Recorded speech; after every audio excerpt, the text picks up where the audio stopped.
Do you know this word? I'm sure you can guess it, right? Well, you probably took an idea of what it was. There was something similar in your native language. And if we're talking about English, the language we're speaking in, of course, you were able to grab something. These are called cognates. Let's get into it. All right, welcome back. So we know this thing called borrowing of words. We've seen it before, especially in Western European languages because they're very similar. They're based on Latin and Greek words. Now, my course is a bit different than if you just picked up the phone and looked at Duolingo or another language app. They might not talk about cognates, but they are embedded in their programming. Cognates are important. So it's a big word in English. In French, it's called les mots apparentés. Les mots apparentés. So you would call like apparentés like cousin words, right? So it's a family. They're related. For these words, les mots apparentés, cognates, you're going to use your previous knowledge, and that will open up many words. I'm talking about thousands of words, so that you'll be able to do it. Will you pronounce it in English? No. That other word that I just put up, let's put it up again. So try your best right now to pronounce it in what you think it would sound like in French. Did you say biologie? Did you say the j sounding at the end? Biologie. And the I has to be French. Biologie. If I say it in English, biology, it's very, remember I said English is that sound in the middle. It's a bit relaxed. And in French, you probably notice now, the pronunciation, the stress is on the last syllable. It's on the last syllable always. Think about when a French person speaks English. Let's use the word contractor. Okay? So a French person calls and said, yes, well, I called my contracteur, because they're stressing the last syllable. So now all you have to do when you see these words is speak with a French accent, the French vowels and letters I taught you, and you'll be able to open the door to many words. Now, there is a bit of a warning. There's something called les faux amis. Les faux amis. And that means it's not really a cognate. It kind of will lead you down the wrong path. Faux ami is called a false friend.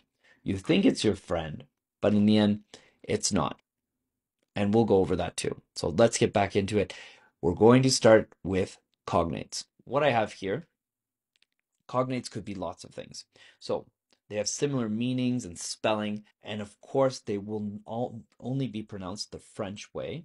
Or let's say you're learning Italian. The Italian cognates, they will be pronounced that way. They're not going to be pronounced in your native language like English. I'm sure you know that already, but just want to stress that. Always have to pronounce it with the new sounds. So they're spelled differently, possibly. Even though cognates look the same, like you just saw biologie, there was something different. The ending is different in French. As you go further in French, you're going to see these patterns. You're going to see that maybe Y in English is always IE in French. Oh, why is that happening? Oh, that's a pattern that's happening. Like I'm thinking of another word that just came to my mind, getting off script a bit, but pharmacy, pharmacie, right, would be the same. Okay, biologie, biology. Okay, that's just two examples, but let's talk about what it could be. It could be concepts. It could be activities that you're doing. It could be places or nationalities. Because think of the word japonais. Japonais. Of course, out of nationalities, you would understand that this possibly is Japanese or is Japan, but you get an idea. It's bringing you down the right track. And then you'll see the pattern that exists. Now, what I'd like to do is bring up some news articles that I found. Let's look at our first one. I'll just pause for a sec and I'll let you look at it.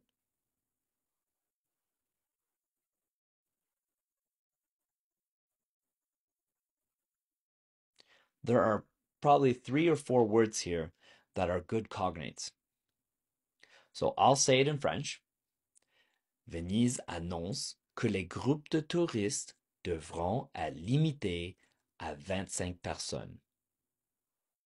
Venise annonce que les groupes de touristes devront être limités à 25 personnes. Now, you probably didn't understand when I said the number, because we didn't get to that big of a number yet, but you probably did get the word annonce, groupe, touriste, limité, personne.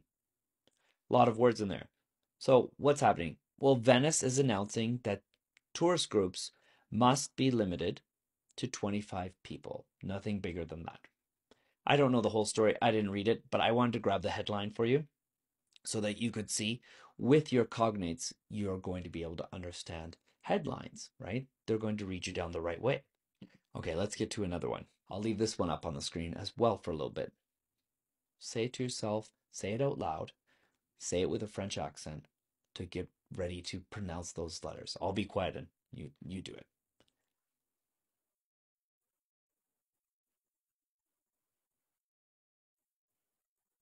Okay, so le Venezuela, so see how my stress is at the last syllable? Le Venezuela a lancé des exercices militaires à la frontière du Guyana. Lots of cognates here. The countries look the same. Venezuela, Guyana, Venezuela en français, Guyana en français. So you can see that it's pronounced a little bit different. The vowels are different. What I am predicting that you've got a couple cognates there. Exercice militaire, military exercises. And I'm wondering if you got the other ones. This one's a little bit more difficult. Lancer is launched. Put forward, launched. And frontière, okay, frontière, I think you can get the idea what's happening. Frontière is the border, okay, right at the border of this country. Frontière. When we have the word frontier, gives you kind of an idea, but maybe it's a faux ami. Remember, faux ami is something that it leads you down the wrong path. Maybe you thought there's a new discovery like frontier. Well, that's different, okay, in French. Okay, so we've got an idea that cognates will help you out. They might represent cultural stuff though too. Cognates might, right? They might lead you down something that you think is the same in your country, but it might not be.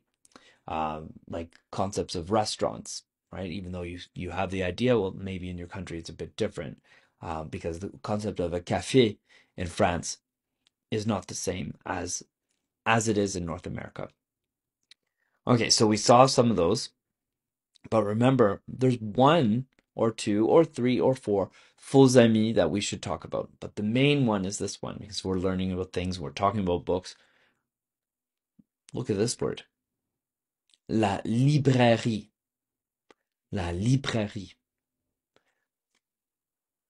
Of course, you're thinking it's a library, but it's not. It's a bookstore. So that's what we call faux amis. It leads you down. You think you've got the right thing, and you're a tourist in a French-speaking country. You ask something, someone says, "Oh, oui, oui, la librairie," and you're looking for a library. They're giving you directions, but in the end, it was a bookstore. So sometimes they lead you down the right path. You use them. You open your window of words. Basically, you're opening the doors to bring in more words. But false friend, les faux amis, they might not, and you just have to take note of that. Take note of what's happening here. Oh, it's a different word. Take a mental note, write it down, and that will help you as well. I hope that helps about cognates. It's kind of like what I'm using is a layering process. We're building on stuff. So we started with the alphabet, accents, okay? We're building on things. Then silent letters, vowels, and now this. This is preparing you all for what's coming ahead. I'll see you in the next video.